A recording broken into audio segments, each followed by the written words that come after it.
அனைவருக்கும் வணக்கம். இன்னைக்கான வீடியோ பதிவில் நாம் இதை பற்றி பார்க்க போகிறோம் அப்படின்னு பார்த்தீங்கன்னா, ஜூன் 6ஆம் தேதிக்கு பிறகு கடக ராசியில் பிறந்தவங்களுக்கு எப்படிப்பட்ட பலன்கள் கிடைக்கப்பெற போகிறது, அவர்களுக்கு இந்த காலம் சாதகமாக இருக்குமா அல்லது பாதகமான விளைவை ஏற்படுத்த போகிறதா, மொத்தத்தில் ஜூன் மாதம் 6ஆம் தேதிக்கு பிறகு கிரக நிலைகளில் ஏற்படக்கூடிய மாற்றத்தின் அடிப்படையில் அவர்களுக்கு எப்படிப்பட்ட பலன்கள் கிடைக்கப்பெற போகிறது அப்படிங்கிறத நீங்கள் தெரிஞ்சுக்கணுமா? வீடியோவை ஸ்கிப் பண்ணாமல் கடைசி வரைக்கும் பாருங்கள். இந்த பதிவு உங்களுக்கு மிக பயனுள்ள விகிதத்தில் இருக்கும். வீடியோக்குள்ளே போகிறதுக்கு முன்னாடி இது வரைக்கும் நீங்கள் நம்ம சேனலை சப்ஸ்கிரைப் பண்ணலன்னா உடனே சப்ஸ்கிரைப் பண்ணிக்கோங்க. அப்படியே பக்கத்தில் இருக்கக்கூடிய நோட்டிஃபிகேஷனுக்கான பெல் பட்டனையும் ப்ரெஸ் பண்ணிக்கோங்க. சரி நேயர்களே, வாங்க வீடியோக்குள்ளே போகலாம். கிரக மாற்றத்தை பொறுத்த வரைக்கும் ஜூன் மாதம் 9ஆம் தேதி பார்த்தீங்க அப்படின்னா புத பகவான் லாபஸ்தானத்தில் இருந்து அயனசயன போகஸ்தானத்திற்கு மாறுகிறாரு. 13ஆம் தேதி அன்று சுக்கிர பகவான் லாபஸ்தானத்தில் இருந்து அயனசயன போகஸ்தானத்திற்கு மாறுகிறாரு. 15ஆம் தேதி அன்று சூரிய பகவான் லாபஸ்தானத்தில் இருந்து அயனசயன போகஸ்தானத்திற்கு மாறுகிறாரு. 26ஆம் தேதி அன்று புதன் பகவான் அயனசயன போகஸ்தானத்தில் இருந்து ராசிக்கு மாறுகிறாரு. இவ்வாறாக கிரக மாற்றங்களின் அடிப்படையில் பார்த்தீங்க அப்படின்னா உங்களுக்கு ஜூன் மாதம் 6ஆம் தேதிக்கு பிறகு எப்படிப்பட்ட பலன்கள் கிடைக்கப்பெற போகிறது அப்படின்னு பார்க்கும் பொழுது, இந்த காலகட்டத்தில் உங்களுக்கு ஏற்படக்கூடிய எதிர்ப்புகள் அனைத்துமே கொஞ்சம் கொஞ்சமாக விலக ஆரம்பிச்சிடும். என் கடமை பணி செய்து கிடப்பதே என்பது போல பிரதிபலன் எதையுமே எதிர்பார்க்காம எடுத்த காரியங்களை செய்யக்கூடிய குணமும் இந்த காலகட்டத்தில் உங்களுக்கு உருவாகும் அப்படின்னு கூட சொல்லலாம். அனைத்து வித நன்மைகளும் உண்டாகக்கூடிய ஒரு காலகட்டமாகவே அமையப்பெற போகிறது. பயணங்கள் மூலமாக நன்மைகள் கிடைக்கப்பெறுவீங்க. அதே மாதிரி செய்யக்கூடிய தொழில் பார்த்தீங்க அப்படின்னா ஓரளவிற்கு உங்களுக்கு நன்மை தரக்கூடிய வகையில் அமையப்பெறும் அப்படின்னு கூட சொல்லலாம். அதே சமயம் செய்யக்கூடிய காரியங்களில் பெருமை உண்டாக பெறும். காரிய தடைகள் அவ்வப்போது இருந்தாலும் பணவரத்து அதிகரித்து காணப்படும். புத்தி சாதுரியம் கூடும் அப்படின்னு கூட சொல்லலாம். ஆன்மீகத்தில் நாட்டம் அதிகரித்து காணப்படுங்க. குடும்பத்தில் சந்தோஷமான சூழ்நிலை காணப்படக்கூடிய ஒரு காலகட்டம் அப்படின்னு தான் சொல்லணும். கணவன் மனைவிக்கிடையே மகிழ்ச்சி நீடிக்க பெறும். உறவு பலப்படுங்க. பிள்ளைகள் மூலமாக பெருமை கிடைக்க பெறுவீங்க. அதே மாதிரி அவர்களது கல்வியில் முன்னேற்றம் காணப்படுங்க. வாய்க்கு ருசியான உணவு கிடைக்கப்பெறும். அதே மாதிரி தொழில் வியாபாரத்தில் முன்னேற்றமான நிலை காணப்படும் அப்படின்னு கூட சொல்லலாம். வியாபார நிமித்தமாக பயணங்கள் செல்ல வேண்டியும் இருக்கும்.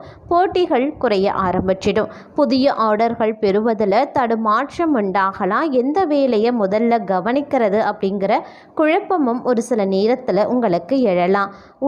அதே மாதிரி உத்தியோகத்தில் இருப்பவர்களை பொறுத்த வரைக்கும் திறமையான பேச்சாளர் வெற்றி பெறுவதற்கான வாய்ப்புகள் இருக்கு. வாகன யோகம் உண்டாகும். எந்த ஒரு காரியத்திலையுமே சரியான முடிவுக்கு வர முடியாமல் தடுமாற்றமும் உண்டாகலாம். மற்றவர்களின் கருத்துக்களை ஏற்றுக்கொள்ள முடியாத நிலை உண்டாகி அவர்களுடன் பகை ஏற்படலாம். சாமர்த்தியமாக எதையும் சமாளிக்கக்கூடிய துணிச்சல் உருவாகும். பணவரத்து திருப்தி தர வகையில் இருக்கும். எதிர்ப்புகள் குறைய ஆரம்பிச்சிடும். பெண்களுக்கு புத்தி சாதுரியம் அதிகரிக்கும். எதிர்பார்த்த பணம் வந்து சேரலாம். பிரச்சனைகளும் படிப்படியாக குறைய ஆரம்பிச்சிடுங்க. குடும்பத்தில் இருப்பவர்களினுடைய செய்கைகள் உங்களது கோபத்தை தூண்டுவதாகவும் இருக்கலாம். பிள்ளைகளுடன் அனுசரித்து செல்வது ரொம்ப ரொம்ப நல்லது. கலைத்துறையினருக்கு கடன் விவகாரங்கள் கட்டுக்குள்ளதாங்க இருக்கும். புதிய ஆர்டர்களுக்கான முயற்சிகள் சாதகமான பலன்களை தரக்கூடிய வகையில் அமையப்பெறுகிறது. வீண் அலைச்சலை சந்திக்க வேண்டியும் இருக்கலாம். அரசியலில் உள்ளவர்களுக்கு கோபமாக பேசுவதை தவிர்ப்பது ரொம்ப நல்லது. மேல்மட்டத்தில் உள்ளவர்களுடன் வாக்குவாதங்கள் ஏற்படலாம். அப்படிங்கிறதுனால கொஞ்சம் கவனமாக இருப்பதும் அவசியமாகிறது. அதே மாதிரி மாணவர்களுக்கு கல்வியில் நாட்டம் அதிகரித்து காணப்படுங்க. ஆர்வமுடன் பாடங்களையும் படிப்பீங்க. இந்த மாதம் நினைத்த காரியத்தை செய்து முடிக்கக்கூடிய சூழ்நிலை உருவாகலாம். பண வசதி அதிகரிக்கும். தெய்வ சிந்தனையும் அதிகரித்து காணப்படும். வாழ்க்கையில் இருந்த அதிருப்தி நீங்கி பிடிப்பு உண்டாக பெறும். எதிர்பார்த்த எதிர்பார்த்த தகவல்கள் வந்து சேரலாம். மேலும் இடமாற்றமும் உண்டாகலாம். எதிர்பாராத திடீர் செலவுகளும் ஏற்பட வாய்ப்புகள் இருக்கு.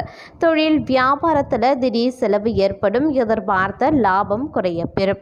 புதிய ஆர்டர்களுக்காக கூடுதலாக அலைய வேண்டியும் இருக்கலாம்.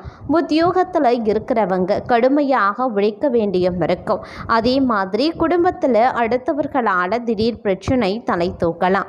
உங்களது கருத்துக்கு மாற்று கருத்து உண்டாகுங்க. கணவன் மனைவிக்கிடையே மனம் விட்டு பேசுவது நன்மையை தரக்கூடிய வகையில் அமையப்படுகிறது. பிள்ளைகளிடம் சற்று கவனமாக பேசுவதும் பழகுவதும் ரொம்ப ரொம்ப முக்கியங்க. அப்படி இல்லைன்னா அவர்கள் தேவையில்லாத விஷயங்களில் பிரச்சனைகளை கொண்டு வருவாங்க.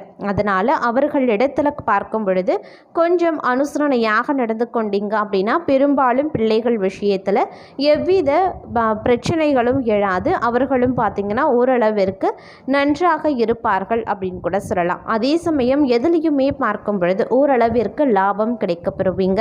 காரியங்கள் வெற்றிகரமாக நடக்கும். உடல் ஆரோக்கியம் உண்டாக பெறும். வீண் கவலை நீங்க பெறும். ஆன்மீக எண்ணங்கள் சற்று அதிகரிக்கலாம். சகோதரர்களால் நன்மைகள் உண்டாக பெறுங்க. துணிச்சலாக எதிலையுமே ஈடுபடுவீங்க. தொழில் வியாபாரம் விருத்தியடையும். தடைபட்ட நிதி உதவியும் கிடைக்கப்பெறுவீங்க. ஏற்கனவே வர வேண்டி இருந்து வராமல் நின்ற ஆர்டர்கள் வந்து சேரும். உத்தியோகத்தில் இருப்பவர்களின் வேலை பளு வீண் அலைச்சல் குறைய ஆரம்பிச்சிடும். குடும்பத்தில் இருந்து வந்த பிரச்சனைகளும் குறைய ஆரம்பிக்கும். புதிய வீடு வாங்கக்கூடிய முயற்சிகளில் ஈடுபடுவீங்க. சிலர் பழைய வீட்டை புதுப்பிப்பாங்க. வாகனம் மூலமாக ஆதாயம் உண்டாக பெறும். பிள்ளைகள் சந்தோஷமாக காணப்படுவாங்க. குடும்பத்தினருடன் விருந்து நிகழ்ச்சிகளில் கலந்து கொள்ளவும் நேரிடலாம்.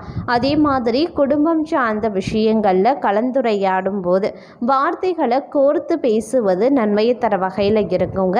பெண்களுக்கு மனக்குழப்பங்கள் தீரும். தைரியமாக எந்த ஒரு காரியத்தையும் செய்து முடித்து விடுவீங்க. தேவையான உதவிகளும் கிடைக்கப்பெறுவீங்க அப்படின்னு கூட சொல்லலாம். கலைத்துறையினர் நீங்கள் அமைதியாக இருந்தாலும் வீண் சண்டைகள் மற்றும் வீணான குழப்பங்கள் உங்களை தேடி வர வாய்ப்புகளும் இருக்கிறது.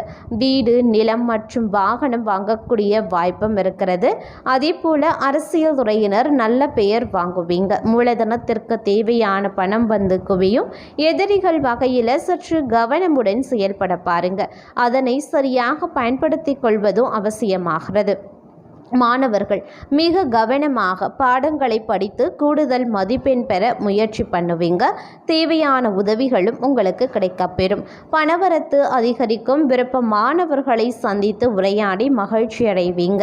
மன துணிவு உண்டாக பெறும். எந்த ஒரு காரியத்தையும் துணிவுடன் செய்து அதிக நன்மை அடைவீங்க. போட்டி பந்தயங்களில் ஈடுபடுவதை தவிர்ப்பது ரொம்ப ரொம்ப நல்லது. இந்த மாதம் தொழில் வியாபாரத்தில் ஈடுபட்டிருப்பவர்கள் மிகவும் எச்சரிக்கையுடன் செயல்படுவது அவசியமாகிறது. வாடிக்கையாளர்களிடம் கவனமாக பேசுவது உங்களுக்கு நல்லதுங்க. அதுதான் உங்களுடைய வியாபார விருத்திக்கு உதவுங்க. உத்தியோகத்தில் இருக்கிறவங்க கோபப்படாம மேல் அதிகாரிகள் சொன்ன வேலையை செய்து முடிப்பது நல்லது. சக ஊழியர்கள் பேச்சு கேட்டு நடப்பதை கொஞ்சம் தவிர்த்து கொள்ளுங்க. அதே மாதிரி எதற்கும் கலக்கமோ அதிர்ச்சியோ அடையாத உங்களுக்கு இந்த காலகட்டத்தில் வீண் செலவுகள் கொஞ்சம் குறையவும் ஆரம்பிக்கலாம். அரசியல் துறையினருக்கு அலைச்சல்கள் இருக்கத்தாங்க செய்யும். கொடுத்த வாக்க காப்பாற்ற முடியாமல் திண்டாட வேண்டிய நிலையும் ஒரு சிலருக்கு ஏற்படலாம். அதே மாதிரி எடுத்த காரியம் கைகூடும். விரோதிகளும் இந்த காலகட்டத்தில் நண்பர்களாக மாறுவதற்கான வாய்ப்புகளும் இருக்கு. மறைமுக எதிர்ப்புகள் விலகும். பணவரத்து திருப்தி தர வகையில் இருக்குங்க. கடன் விவகாரங்களில் சற்று எச்சரிக்கையுடன் இருப்பதும் அவசியமாகிறது. உத்தியோகத்தில் இருக்கிறவங்க செய்தொழில் முன்னேற்றம் காண்பாங்க. அதே மாதிரி தொழில் வியாபாரத்தில் இருந்த போட்டிகள் பொறாமைகள் அனைத்துமே படிப்படியாக குறையவும் ஆரம்பிச்சிடும். விரிவாக்கம் செய்யறது தொடர்பான ஆலோசனைகளை ஈடுபடுவீங்க. மேலும் பயணங்கள் மூலமாக லாபம் கிடைக்க பெறலாம். மேலதிகாரிகளால் உத்தியோகஸ்தர்களுக்கு நன்மைகள் உண்டாகலாம். மேலும் இந்த காலம் அப்படின்னு வரும் பொழுது பண விஷயத்தில் கொஞ்சம் சிக்கனத்தை கடைபிடிப்பவராக நீங்கள் செயல்பட வேண்டியது அவசியமாகிறது அப்படின்னு நான் சொல்லணும். நீங்கள் மற்றவர்களுக்கு உதவி செய்கிறதுல தயங்காதவர்களாகவே இருப்பீங்க. இந்த காலம் நீண்ட நாட்களாக இழுபறியாக இருந்த காரியம் சாதகமாக நடந்து முடியும். நோய் நீங்கி உடல் ஆரோக்கியம் உண்டாக பெறும். தந்தை மூலமாக செலவுகள் உங்களுக்கு உண்டாக பெறலாம். வெளியூர் பயணம் செல்லவும் நேரிடலாம். தொழில் வியாபாரத்தில் எதிர்பார்த்த லாபம் கிடைக்கப்பெறுவீங்க. புதிய தொழில் தொடங்க எடுக்கக்கூடிய முயற்சிகளில் சாதகமான நிலை காணப்படும் அப்படின்னு கூட சொல்லலாம். உத்தியோகத்தில் இருப்பவர்களுக்கு வேலை பளு குறைந்து வீண் அலைச்சலும் குறைய ஆரம்பிச்சிடும். ஆனாலும் பணியை பற்றிய சிந்தனை சற்று அதிகரிக்குங்க. உங்களுக்குரிய பரிகாரம் ஞாயிற்றுக்கிழமைகளில் சிவபெருமான வில்வத்தால் அர்ச்சனை செய்து வணங்கி வர அனைத்து வித நன்மைகளும் உண்டாகும். காரிய வெற்றி கிடைக்கப்பெறும்.